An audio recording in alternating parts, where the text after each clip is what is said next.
Tronditje në sallën e gjyqit. Eveja e Charlie Kirk përballet me vrasësin e dyshuar, gjykatësi shokohet. Momente të rënda emocionale janë regjistruar në gjykatën në provën në Utah, ku zhvillua seanca paraprake ndaj Tyler Robinson, 23 vjeçarit akuzuar për vrasjen e aktivistit konservator amerikan Charlie Kirk.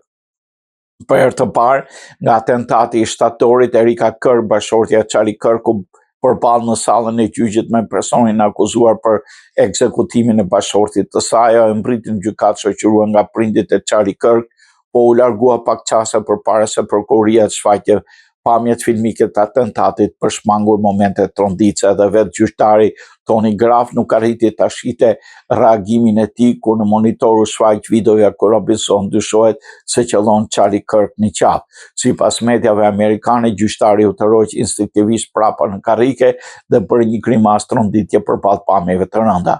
Pas disa sekonda sheshtje, ai rifitoi qetësinë dhe vijoi procedurën duke deklaruar dhe më në fund prova numër 8 e paraqitur nga prokuroria. Në videot e paraqitura në gjykatë shihet momenti ku Charlie Kirk, themeluesi i organizatës Turning Point, qellohet në qafë me një plumë teksa mbante një fjalim para mijëra pjesëmarrësve në Universitetin Utah Valley në shtator të vitit 2025. Menjëherë pas goditjes, gjaku shpërtheu nga plaga, ndërsa turma e tmerruar nisi të bërtasë të largohet në panik.